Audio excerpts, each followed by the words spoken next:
It's a beautiful morning and bright shiny day.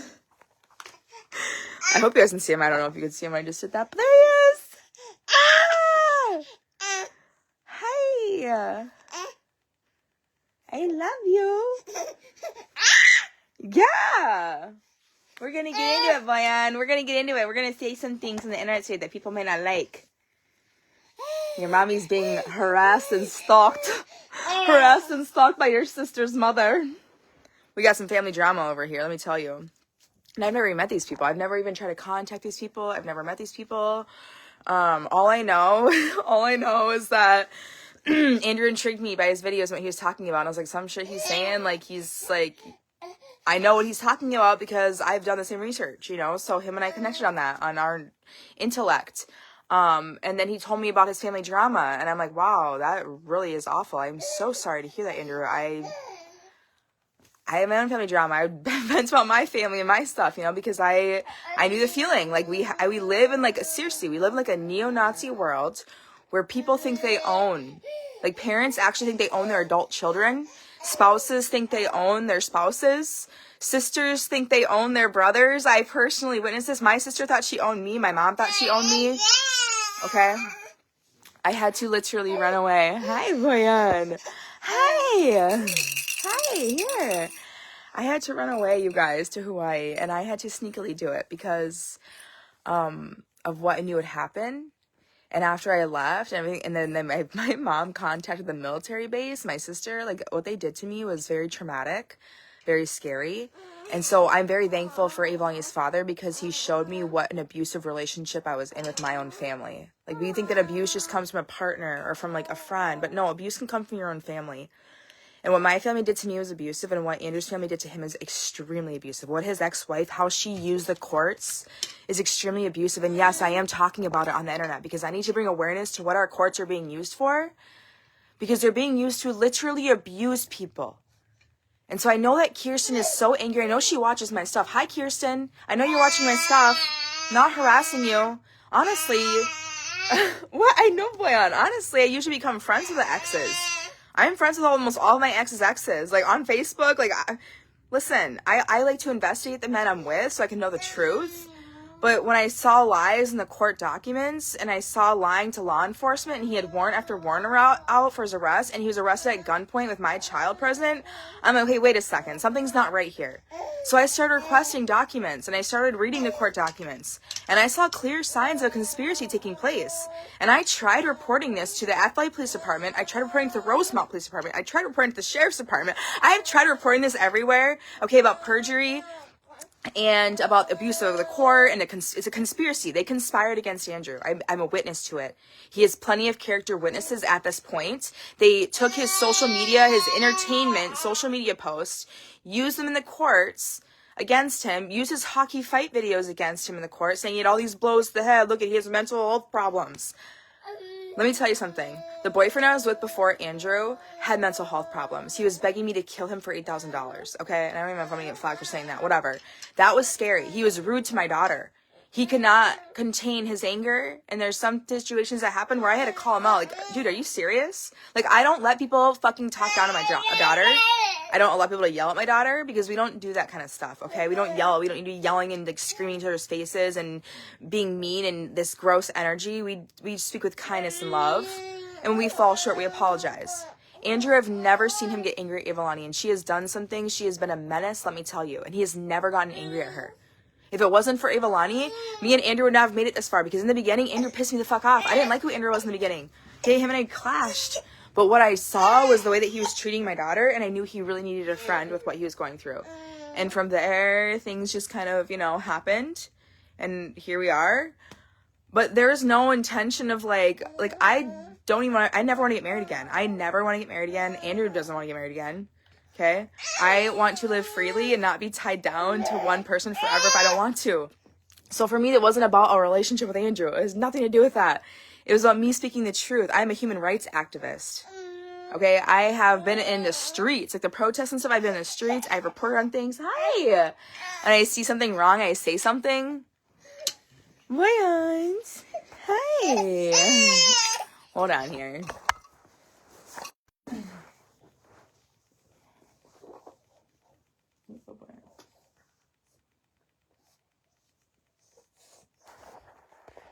All right, just trying to get Brian situated here so we can talk. So we can still keep talking. Because I'm really not a malicious person. I don't, listen, I hope one day Kirsten and I can be friends. I really do. For the girls' sake. Because even though what she did is extremely illegal and wrong, I don't believe in putting her behind bars forever. I don't. My friends have said some mean things about her, but I have not. Because I don't, that's still those girls' mother, okay? Regardless of what she's done, that's still, somebody's mom. And that's sad for any kid. But when she brings up about her daughters, by me posting about this on the internet and how it's going to cause psychological damage for her daughters, how about the fact that you have not allowed those girls to see or speak to their father for over 2 years? Okay, that right there is more damaging than anything else in this entire world. Do not allow these girls to speak to their dad.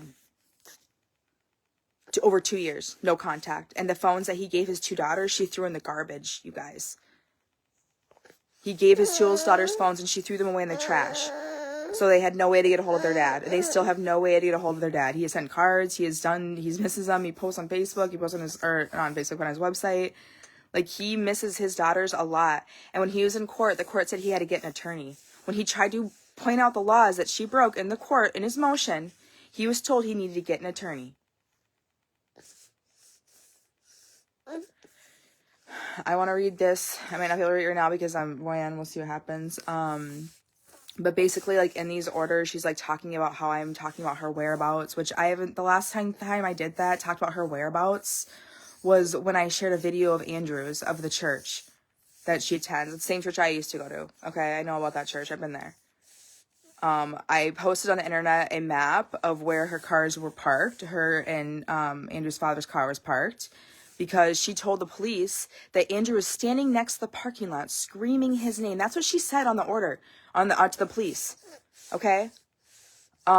So everything I'm saying on the internet is true.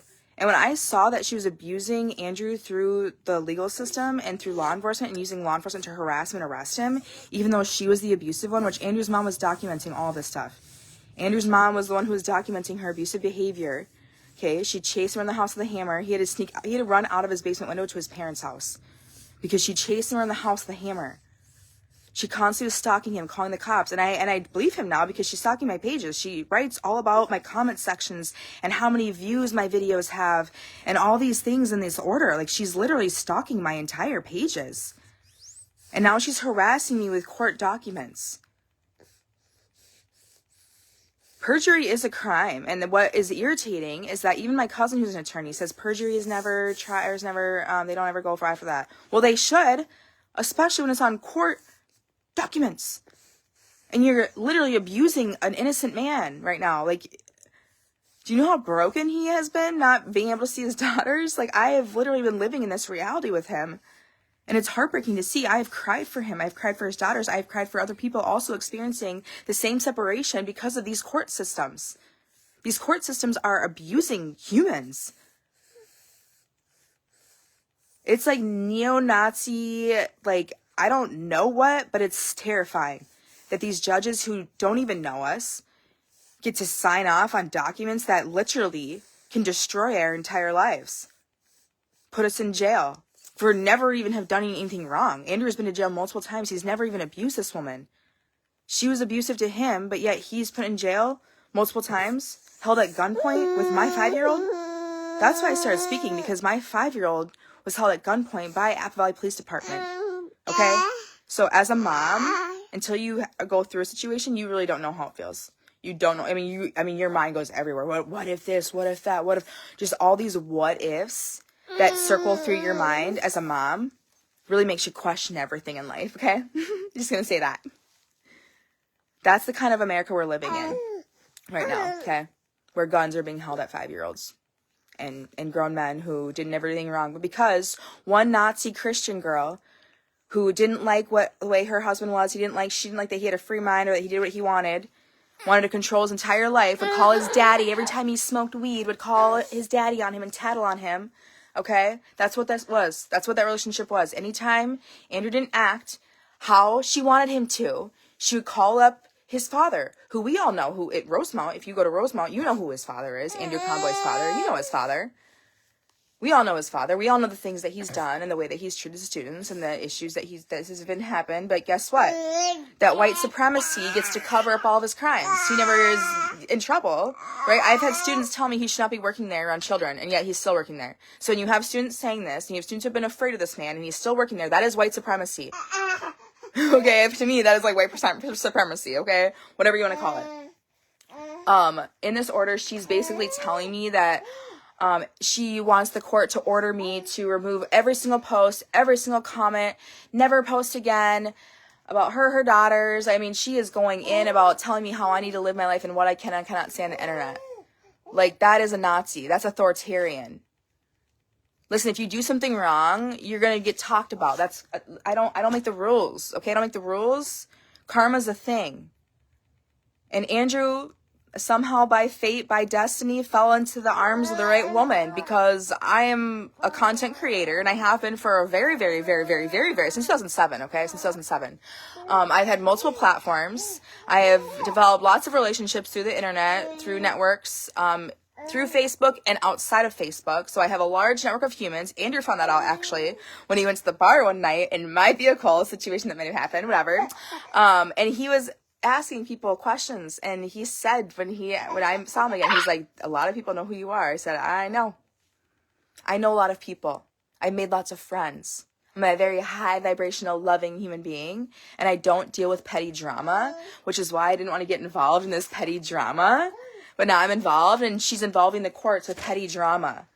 Why do we have to involve the courts in everything? Why do the courts have to have so much say in our life? Why can't you people, as humans, and even to Andrew too, because I read some of the things that he said, I'm just like, ugh, you know what I mean? Like, why do we have to get petty like this? He even got petty at me a few times where I was like, Stephanie doesn't play those games. I don't deal with the petty shit. I don't want petty shit. I don't want to deal with it. Just like, yuck. So we're learning through all our mistakes, right? But I never wanted to get involved in this court stuff. I never wanted to get involved in Andrew's case because I knew what they were going to do. I was just trying to build my platform with my daughter, share my life, be fun, funny, whatever. And here I'm getting involved in like a very serious crime, you guys. Like, this is a serious crime what they've done. It's like what I call a white collar crime. I went to the courthouse. The courthouse, those documents, you can go to the library, Dakota County Courthouse, you can read the courts. There's all public information.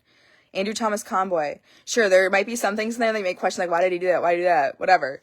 He did some things that might, seem weird to you guys, but I understood what he did. Like, even on the civil commitment, he said the system is evil. The same system that did this to him is evil, okay? He said that to the mental hospital, and then they ordered him to be injected with something, some kind of medication. I'm like, they can just order you to be injected with something? What the hell is going on? That's terrifying that the system can do that.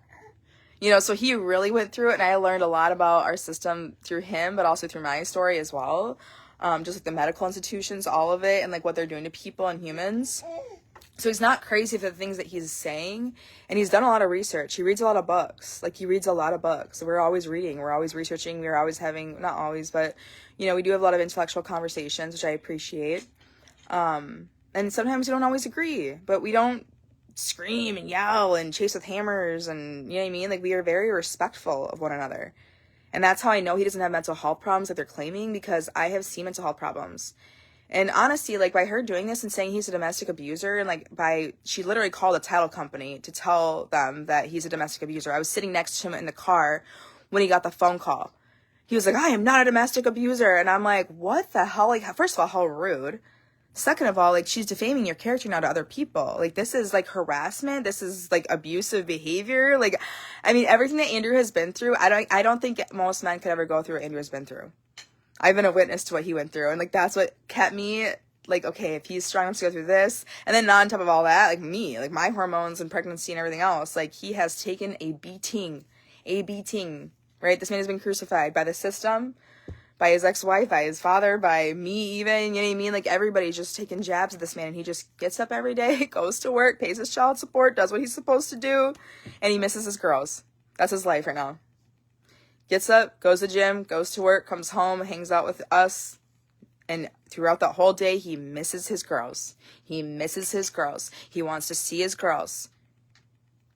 He loves his girls, okay? Like, when he went off to college, my own daughter missed him. So I can't even imagine how much these girls miss their daddy. And I've seen the videos of them playing and all of that. And I'm like, there's no way that this man is a danger to his daughters. So why is the court allowing this to happen? And when I try reporting this with the police, why won't they do anything about it? This is the ultimate abusive situation with the courts I have seen. And when I started speaking about this, about Andrew's case, I started getting connected with other people who are also experiencing very similar situations. People reaching out to me in my messenger saying they're experiencing the same things in the court. So when you have people reaching out to you saying that they're also experiencing similar things, this is a problem. This is a problem for humanity. This is a problem for America. Our courts need to change. Something needs to happen. Just like people with ICE are living in fear, I'm also living in fear. Okay? I've been afraid about going to jail for Facebook posts in America. Doesn't sound like America to me. I've literally been sitting in my home for the past years. I had a Jeep roll by and snap a photo of my house. I've been harassed and stalked by a white supremacist group, what I would call white supremacist group, because let me tell you something.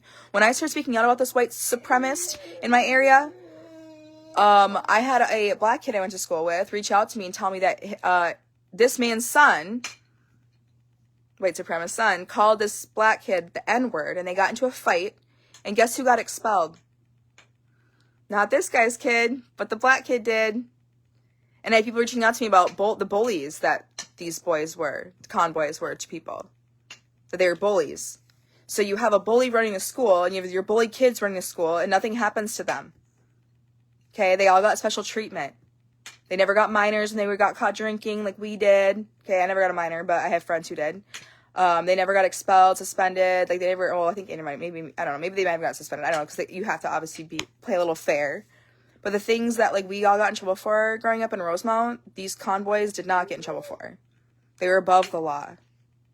And I think that's where this whole, like, white supremacy, neo-Nazi is coming from, is, like, these Christian networks, right? They all become friends with each other, the schools and the police and the court systems, and you have judges, and you network yourself. Like, we're all a network of people, and they do a very good job networking themselves. They get them off on crimes. You know, the right attorney, you have the right amount of money, whatever you're doing, you know, you're doing some stuff that's probably not legal, kind of like insurance fraud. You know, if the death certificate says natural causes and the insurance company says accidental, that to me is insurance fraud. But again, however you get your money is on you. Like, people are committing fraud all over the place. It just happens. Not just Somalians or Somalis. There's also people in your neighborhoods too who are also committing fraud, and they're abusing the system in a really horrific way that's affecting children and affecting moms and everybody. It's affecting everybody. The court system is affecting everybody. And people who tell me, oh, that can't happen in court. Listen, until you actually go through it and witness it, please shut your fucking mouth. Unless you've actually gone through it, or you've actually witnessed and experienced a thing that you want to talk about, shh. Shh, shh.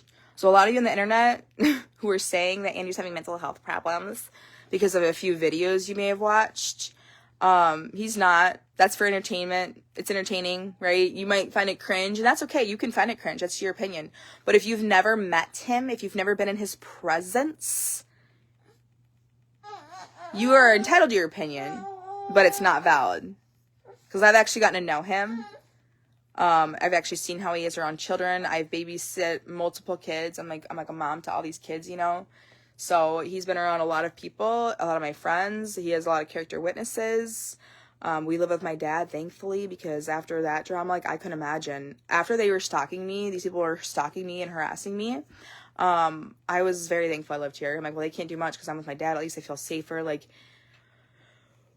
I've been living in fear in America for the past 2.5 years, and so has Andrew. Every time you see a police officer in front of my house, it's like my heart drops.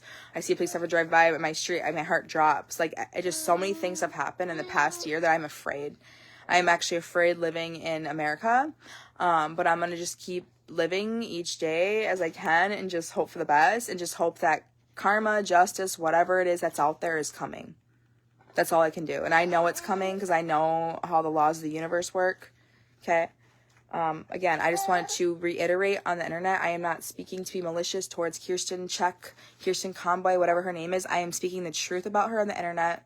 Not to be malicious, not to be harassing. I have never called for harassment. In fact, on documents I have shared by her, I have actually redacted her address. I have redacted her email. I have redacted phone numbers. I redacted information because I do want to respect her privacy for the most part. But when your name, You made the name for yourself by the actions that you did. My mom told me when I was younger, if you don't want people knowing the things that you did, then don't do them. And I have done that, right? There's things that I've done that people have talked about where I'm like, oh my God, why did you do that? You know, and it's made me question the things I do, and I stopped doing that. I'm not on here to be malicious towards anybody. I'm on here to speak the truth, and I'm seeing abusive behavior take place through our courts, and it's affecting 4 little girls right now, among many other children who are also victims of the court abuse. Get along for the kids. Me and my ex-husband are besties. We just talked for like an hour on the phone yesterday about everything going on right now, and just whatever. We get along perfect. We get along great. I love the relationship that me and him have. He's planning on taking Iolani. He keeps canceling, so we'll see. Sad for Iolani, but Andrew stepped up amazingly for Iolani. I mean, he's been the best father, better fathers than I had combined. Okay, with the way he treats Iolani, taking her to the skate park, always taking her sledding, all these things. Like, he's just a very active, fun, silly, goofy dad. And he misses his girls. So there's nothing wrong with him. He's not mentally unstable. He's actually the most mentally stable man I've ever met. Sure, there's things that he has done and said that have hurt me, because that's humans. Humans do that. And I have said and done things that have hurt him. And we're humans, and we're healing that. But I don't make the rules. Okay? Karma is coming. That's all I gotta say. I love you.